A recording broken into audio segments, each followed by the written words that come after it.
Hey guys, it's Blayde again from Car Security, and today we've got a brand new Pioneer head unit, the SPH-EVO98DAB.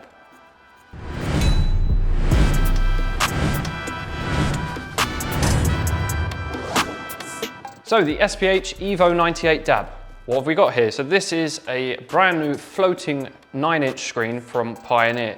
So it's a wireless CarPlay, wireless Android Auto compatible, Bluetooth streaming, hands-free calls, DAB, all singing, all dancing, big boy floating screen. So we've got it here. Let's open up the box and see what comes inside. Okay, so we have the box unpacked. We've got quite a few bits to go through, so I'll quickly start off with the main accessories. So starting on my right-hand side, we have the GPS antenna. So this is what gives you GPS location, plugs into the back of the unit, and then this will be mounted on top of your dash. This is a bag of accessories and bracketry. So this is the main bracket that would hold the face of the unit to the body of the unit, and I'll get to that mainly in a second. And then you have this block here, which kind of secures all your cabling. This is your pre-outs and inputs plug. So this will plug into the back of the unit, and then you have all of your connections here. So this is for front, rear, and subwoofer pre-outs, and these are high voltage pre-outs. So if you're going to be running amplifiers, this is where you connect up your RCAs. And you also have two camera inputs, a reverse camera and a second camera, whether you want that to be at the front or at the side, wherever you want that to be. And then you have a rear monitor output. So that's if you wanted to add a rear screen. Next, you have your main loom. So that is the Pioneer specific connection on one side, and then the universal ISO on the other. This is your USB extension. So it's a single USB-A extension. You can run this around to your glove box, into center console, wherever you want to be able to connect your device, or USB stick, wherever you want to play. And this is your Bluetooth microphone. This is a 2.5mm jack on one end, and then the actual microphone on the other. So you plug that into the back of the head unit, run it up to the head lining or sun visor, and then clip that on, and then the person on the other line can hear you. Lastly, for the accessories is the instructions.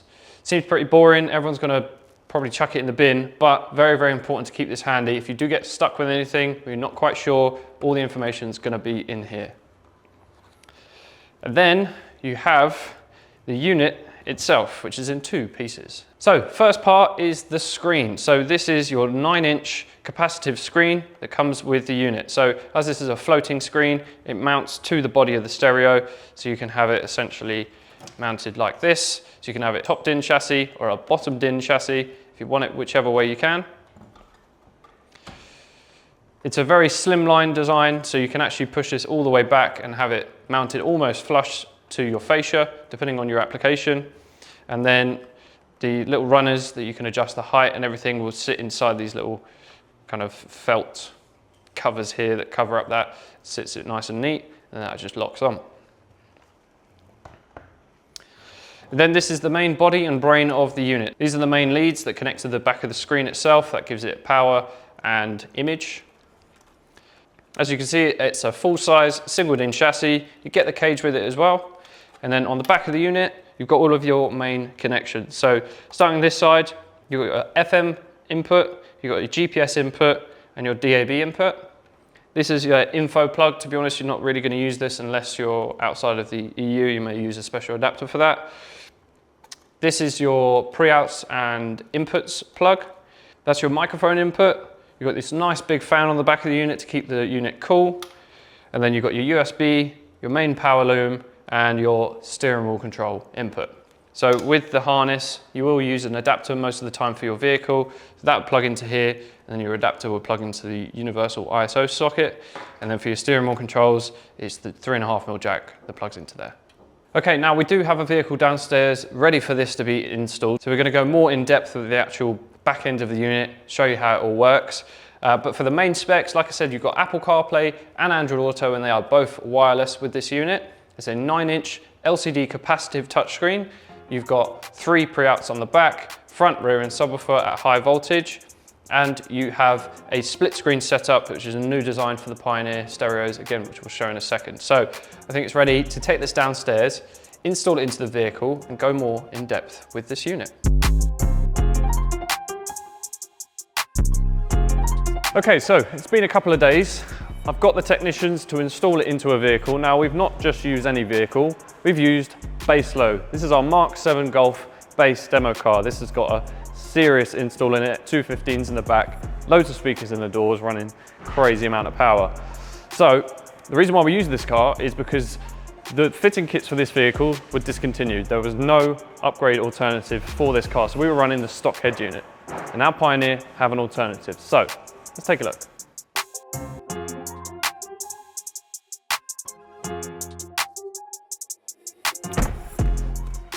Now, straight off the bat, just looking at it without even turning it on, look how nice that sits in here. Now, the way it sits, I will address a little bit more further down the line in this video, but for now, let's turn it on and go through the features.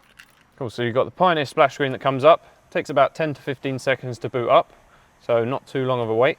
You do have this warning screen that comes up. So the warning message that does come up, it's a requirement as it's a multimedia screen, it will come up every time you turn it on, but it comes off after like 10 seconds, or you can just tap OK. But here we are on the main home screen. So it's a nice bright screen, very well backlit. You've got that nice background there, which you can change. We'll go into that in a second. But straight away, you've got all of your main applications or sources that you can go into. You can see the album art of what you're playing. You've got DAB radio, Bluetooth audio, Apple CarPlay and Android Auto. Obviously, these being wireless, I'm pretty certain this is already connected to my phone. You've got web link, and then you've got settings. Now, also, a good thing on this unit is that you've got this kind of sidebar setup. So if you're in the home screen, or if you're in your sources or anything like that, you can quickly just go back, turn the volume up, skip your track, whatever you need to do. There are also different EQ settings you can change directly in this little menu here. So there's quite a lot you can do just without even going into the source that you need. So as I said, it's already paired to my phone. So I've got an Android, so let's jump into Android Auto. There we go. So we've got Waze on the left-hand side here. It's doing the split screen setup as normal. So Waze on the left, audio on the right, and then we've got like the home and work presets for Waze. You can obviously go through the rest of the apps.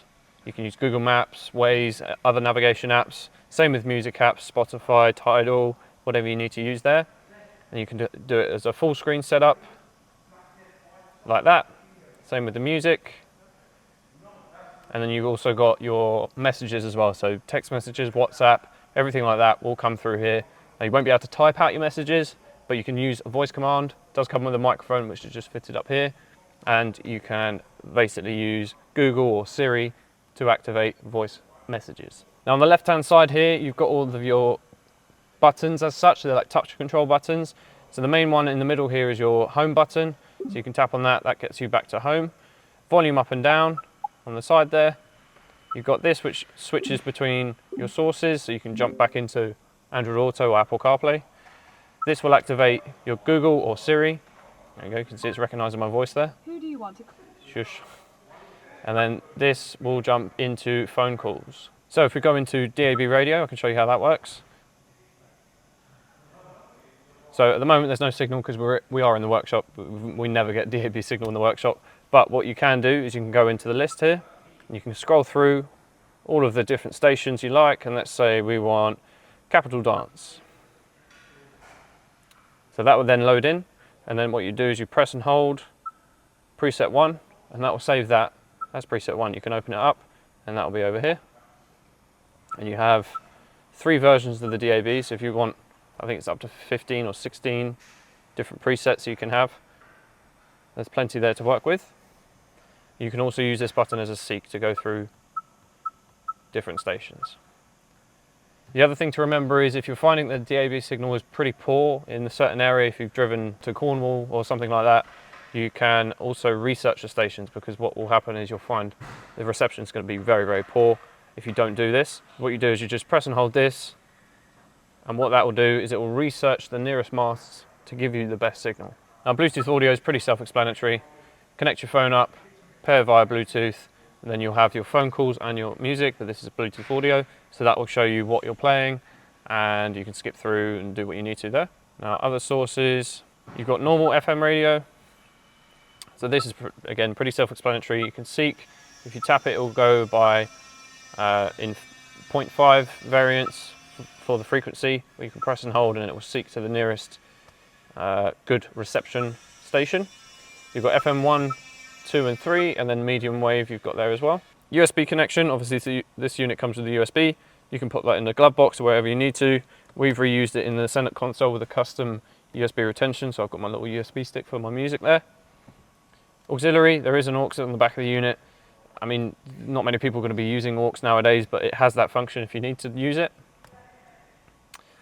And another really good thing with this head unit and the fitting kit the Pioneer offer, you can jump into vehicle features. So because this vehicle runs on canvas and there's a lot of info for the vehicle that needs to go through this screen, you have that option there.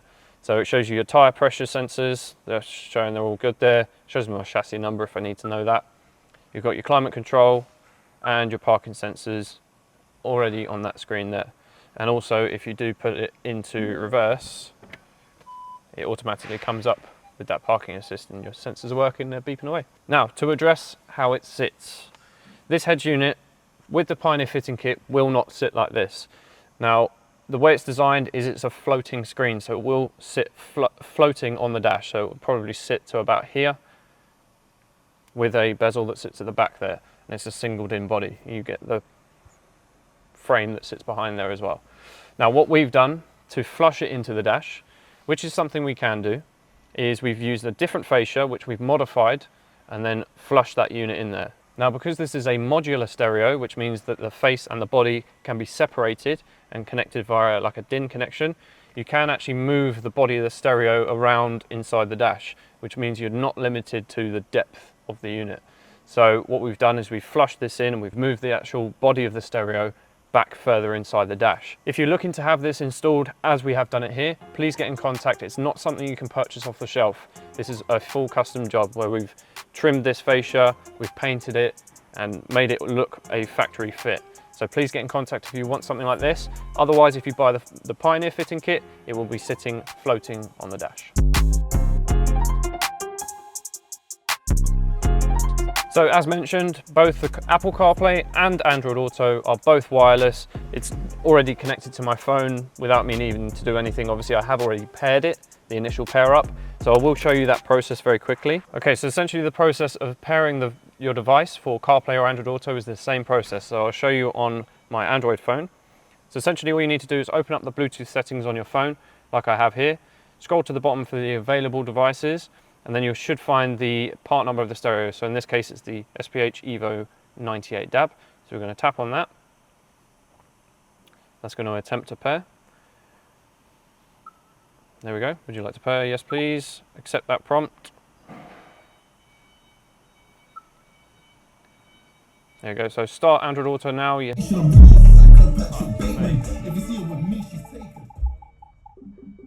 Okay, so yeah, that's already paired. So what we do now, jump into Android Auto, tap on my S24 Ultra, and there we go, we're in Android Auto. Same thing with iPhone, tap on your device, and then obviously if you have multiple people in the vehicle, what you can do is you go into settings, go into the connection bar at the bottom, which is this one, tap on connections, then you have all of your paired devices, and then you can switch between them. So if I wanted to connect to Casey's iPhone, I can tap on our Apple CarPlay for that, or Bluetooth, whatever I need to. Just have to make sure the Bluetooth's on. Now going back to the audio settings, just to show you the amount of settings you have available here. So you've got fader and balance at the top there, you've got loudness adjustment, auto sound levelizer, source level adjuster, sound retriever, speaker level adjustment, listening position, time alignment, EQ adjustment, subwoofer on and off, crossover adjustment, bass boost, rear speaker output, mute level, subwoofer settings, save settings, load settings, loads on there. The main thing is going to be your EQ. So you've got a full 13 band EQ, which you can adjust on there on the fly. You've got a subwoofer adjustment on the top there, so you can quickly adjust that. You've got your crossover points, you've got separate front, rear and subwoofer crossover, so you can set that to be your different slope. So that's on minus 24 dB per octave at the moment, and a high pass filter of 80 Hertz on the front. The rear is at 250, 24 dB per octave, and then the subwoofer is at 80 and minus 18. You can also flip the phase on the subwoofer from that menu as well. So time alignment is also a really good thing to have, especially if you're setting up like an SQ system. You can set that so you can turn the time alignment on, and then you can set it as a, let's say front right, and you can then manually adjust your measurements for that as well. which is really, really good to see. You can adjust that, and then you can obviously set that as then like a preset for front right, front left. And yeah, the rest of the settings, pretty self-explanatory. You can change like the background if you'd like. You can change the illumination of the buttons, so you can change that to be red. So we're going to set that as red because the majority of the lights in the car are this color. You can set different modes, so you've got a light mode, a dark mode, and also one that sets on dimmer. So if I turn my lights on, it will go to dark mode, and it'll also set the dimmer so as well.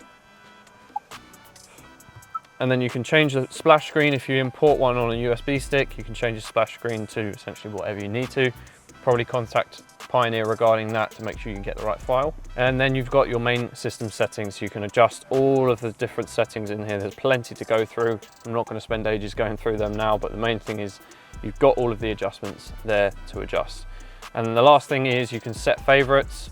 So if I want to, let's say, make my background change one of my favorites, I don't have to go deep into a menu to find it. I just tap on there and then I've got that as a background. So you just hit on that star and that'll make that a favorite.